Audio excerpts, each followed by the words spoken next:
everybody, my name's Helen, and today I have a book haul for you. So these are all of the books that I got in August and the first couple weeks of September, and they're probably going to be the last books that I acquire for the month. I do have a $25 gift card for a bookstore, but I'm saving that for a little while. These are the books that I currently have gotten, and I'm really excited about every single one of these, so that's awesome. The first book that I got this month was Finnegan of the Rock by Melina Marchetta, and I have heard just amazing things about this companion trilogy, and this is the first book in that trilogy, and I first heard about it from Reagan from over at Prue's Project, and then I think I heard about it from Jenny over at Jellify, and it just sounds fantastic. I don't really know a whole lot about it, but I've just heard amazing things about it, and I'm really excited to dive into this.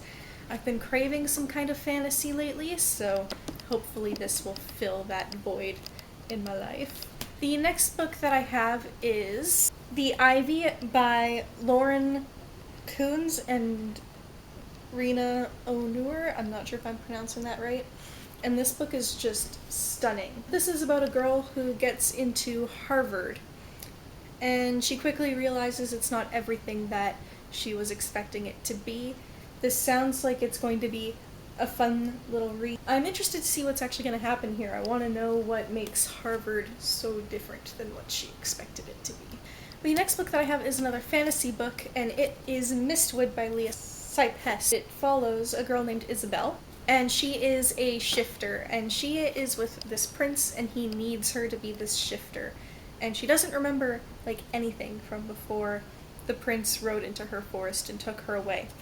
I've heard amazing things about this, particularly from Kat over at Katie Tastic, so I've been wanting to read this for a really long time, and when it was on Book Outlet for $2, I mean, who can say no to that, right? The next book I have is Cinderella's Dress by Shauna Slayton, and this is about a girl who inherits the original Cinderella's gown that she wore to the ball where she met the prince, and she is tasked with protecting it from descendants of the two evil stepsisters. I've never heard anything about this book, but it just sounded really, really cool, and I'm really into fairy tale retellings lately, and even though this isn't necessarily retelling, it has fairy tale elements. The next book that I have is one that I've been trying to get my hands on for quite a while and have just never seemed to be able to do it, and it is Velveteen by Daniel Marks, and I can't even really tell you what it is about this book that has made me want to read it so badly, but here I am. So this is a story about a girl named Velveteen who is a ghost, and she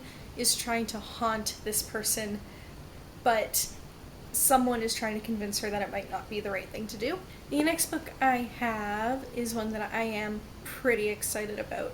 It is Wonder Love by Kirsten Hubbard, and this is about an 18-year-old girl who goes on a trip to Central America, and I know that Ariel from over at Ariel Bissett just absolutely loves this book. I'm pretty sure it was the first book review that she ever did on her channel was for this book. And knowing that she loved it that much made me really want to read it, and again, it was on Book Outlet, so figured, why not?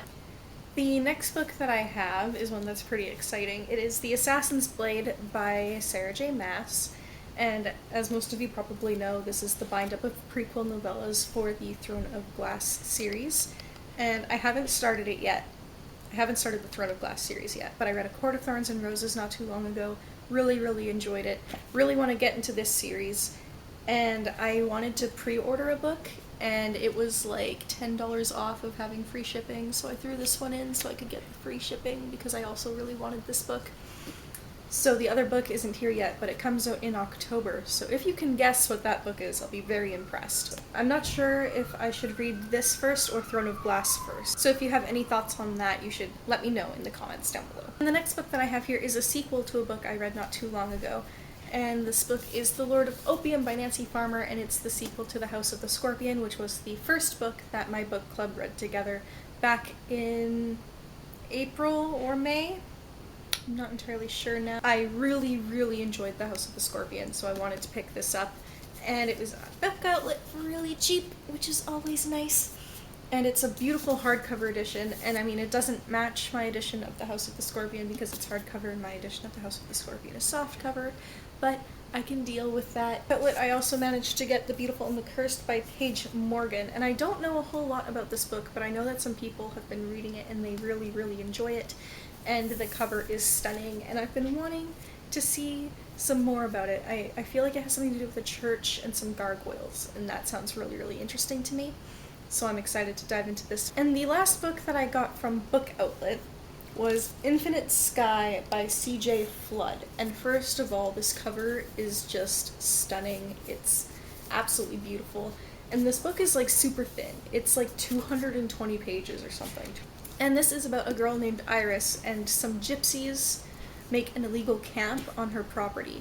And she falls in love with one of the gypsies, while her father or uncle, whichever one it is that she lives with, is dead set on getting them off of his property. It sounds like it's going to be a bit of a forbidden love story. It has to do with gypsies, and I've always been fascinated by gypsies, so that's really exciting for me, because no one seems to write about gypsies. If you know any really good gypsy books, you should recommend them to me in the comments, because I would love to know. So the next 3 books are all books that I bought while I was in Scotland. I bought them at a Waterstones in Glasgow. That was just absolutely stunning. Was The Accident Season by Maura Fowley Doyle, and this is about a family who has like a curse or something basically put upon them, and they have a series of like life-threatening accidents that all happen around Halloween, and I'm really hoping to read this next month because I feel like it'll fit so perfectly.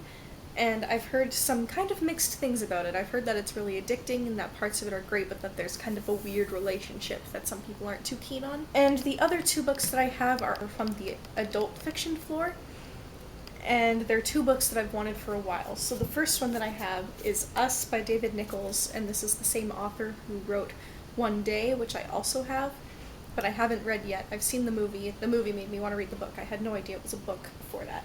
This was longlisted for the Man Booker Prize last year, so that is pretty exciting. Tells me that this book is gonna be pretty dang good. And the book that I got alongside that one was The Miniaturist by Jessie Burton, which I know that Reagan from Peruse Project read recently and really, really liked. And I really like this cover, but I really like the color of this one, and it's all embossed and it's really nice.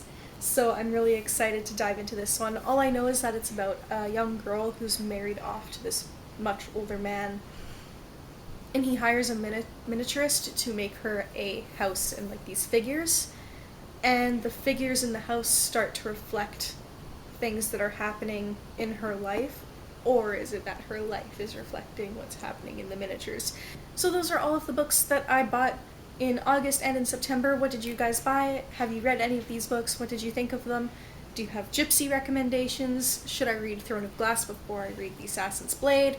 Let me know any of your thoughts about these down below. I do respond to every comment on my videos, and I absolutely love hearing from you.